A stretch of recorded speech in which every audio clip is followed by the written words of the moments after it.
आज का दिन काफ़ी घटना और दुर्घटनाओं से भरा हुआ रहा। अगर हम डायरी में लिखने के हिसाब से सोचें तो सुबह उठने के बाद जब हमने मोबाइल देखा तो उसमें स्टेटस दिखे तो पता चला कि तनु का जन्मदिन है। तो उनको बहुत बहुत बधाई। और इस वर्ष में अगले जन्मदिन से पहले उनको कोई सफलता मिल जाए, ऐसी हम कामना करते हैं। उसके बाद फिर सिराथू गए और आज हमने सोचा कि आज इलाहाबाद आना होगा,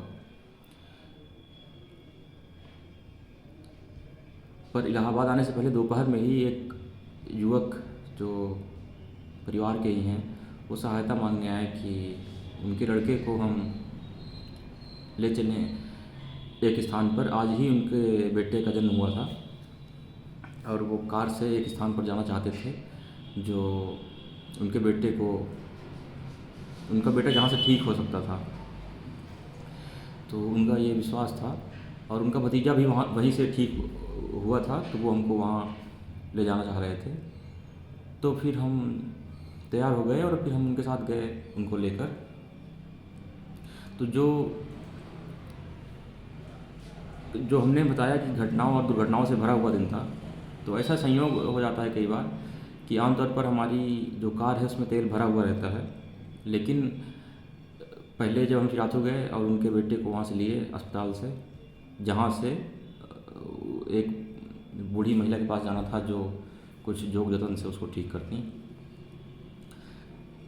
तो हमारी कार में तेल नहीं था और हमने घर में पैसे आमतौर पर रहते भी नहीं हैं, कुछ थे तो 500, 530, 540 इस प्रकार रुपये हमने ले लिए थे। और जब वहाँ से चले तो हमें ये समझ में आ गया था कि रास्ते में ही ये गाड़ी का तेल समाप्त हो जाएगा और तो तेल हमको सैनी में पहले ही लेना पड़ेगा।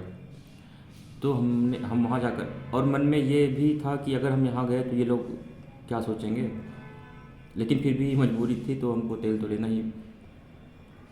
ही था।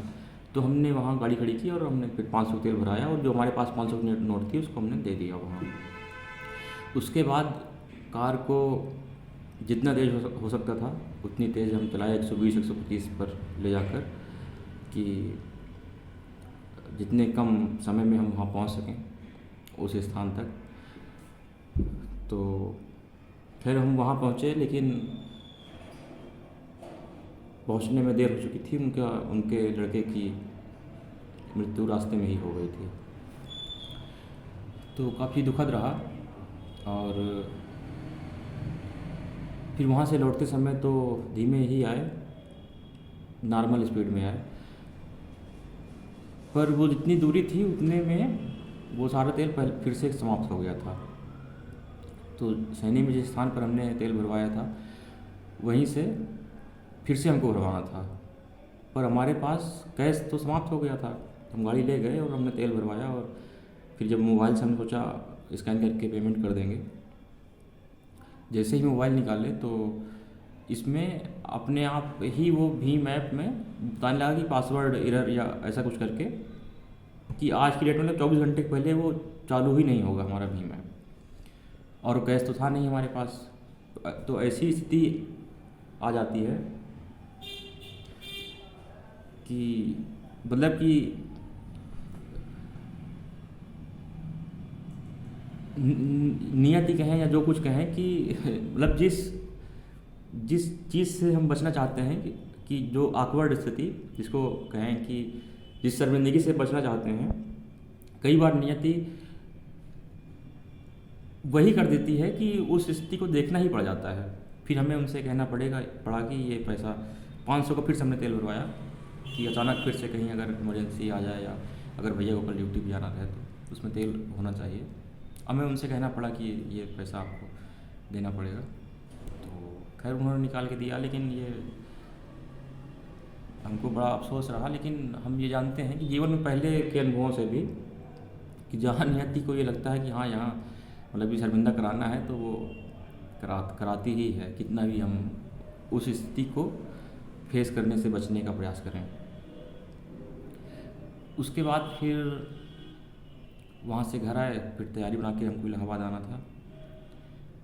तो हम इलाहाबाद के लिए जब चले तो पिछली कई बार से भूल जाते हैं कि कमासिन चौराहे में हमें बाएं तरफ से क्रॉस करके सीधे रास्ते से इलाहाबाद की तरफ चलना है, तो भूलवश हम उल्टी दिशा में ही चल देते हैं। तो जब चले तो काफ़ी दूर तक उल्टी दिशा में ही चलना पड़ा, क्योंकि अपनी दिशा में जाने के लिए कहीं पर क्रॉसिंग नहीं थी। तो रास्ते में एक जगह गुलामीपुर से पहले गुलामीपुर से शायद आगे एक पुल है, उसके बगल में काफ़ी धूल उड़ रही थी। तो उस धूल में कुछ दिख नहीं रहा था, तो हम तो अपनी बाइक अपनी दिशा में बाईं दिशा में अलग ही थे, उल्टी दिशा में, उसमें भी बाईं दिशा में हम जा रहे थे। उधर से एक स्कॉर्पियो आ रही थी, वो स्पीड में थी, और क्योंकि वहाँ बहुत सारी धूल थी, एक सरकारी गाड़ी उस धूल को साफ़ कर रही थी प्रेशर से, वायु दाब से। तो उस स्कॉर्पियो वाले को तो नहीं दिख रहा था, हमको दिख रहा था कि वो हमारी तरफ आ रहा था। वहाँ कुछ मिट्टी पड़ी थी तो वो हमारी साइड में वो आ रहा था और वो स्पीड में था, तो हम हार्न में जा रहे थे। तो आखिरी समय में वो स्पीड में था, हम तो कुछ धीमा, हालांकि हम भी सोच रहे थे कि धूल से जल्दी से निकल जाएं, तो हम नॉर्मल स्पीड में थे। वो एकदम पास आकर उसने हमको देखा और फिर उसने हल्की सी दिशा मोड़ी, तो फिर वो चला गया। लेकिन बहुत देर तक हमारा हृदय धक धक करता रहा। हम जानते हैं कि इसका कारण क्या है। इसका कारण वही है कि हम जब उस बच्चे को ले जा रहे थे उस स्थान तक, तो इतनी स्पीड में हम गए हैं जितनी तेज़ चलाई जा सकती है कार। उस समय बहुत से लोगों को इस बात का भय लगा होगा कि वो हमारी कार से लड़ते लड़ते बचे।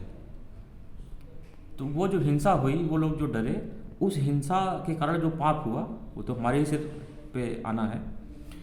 उस कारण हम भी डरे। वो स्कॉर्पियो से जो हम डरे कि यार, मतलब कि वो आखिरी समय में ही हम बचे, तो जो और लोग हमसे डरे थे उसका परिणाम था कि हम भी डरे। तो जैसा ही इंसान के द्वारा किया जाता है या होता है, वैसा ही उसको वापस मिलता है। तो हम भी जो है काफ़ी उसमें डरे और काफ़ी देर तक हमारे धक धक हो रहा था कि वो। फिर इलाहाबाद में आते समय भी एक दो लड़ते लड़ते बचे। तो हमें याद है कि वहाँ भी जाते समय भी कई लोग इस तरह बचे थे, तो उनको भी जितना डर लगा होगा उतना ही डर बदले में हमको भी लग गया। और यही नहीं, कई जगह पर हमको लगातार बहुत सारा हार्न बजाना पड़ा कि दूसरे लोग, क्योंकि हमारी स्पीड भी पूरी थी कि हटें वो, उस हार्न से भी हिंसा हुई। क्योंकि बहुत से लोग हार्न को पसंद नहीं करते इतना तेज़ कि अरे क्यों बजा रहा है ये वो। तो वो जो हिंसा हुई उसका परिणाम ये रहा कि जो हमारी बाइक में जो हार्न लगे थे उसमें से एक रास्ते में ही इलाहाबाद से थोड़ा पहले टूट के गिर गया, और जो दूसरा बचा हुआ था दूसरे साइड का, वो काम करना बंद कर दिया। तो ऐसा आज रहा। और उनके जहाँ ले गए थे वो बेटा तो बचा नहीं। तो यही हम सोच रहे थे कि आज का दिन कितना घटनाओं और दुर्घटनाओं से भरा हुआ था। तो हमें लगा कि अगर इसको हम डायरी में लिखते तो क्या क्या उसमें हम अभिलेखित करते, उसी को सोचे कि आज वीडियो में बनाते हैं।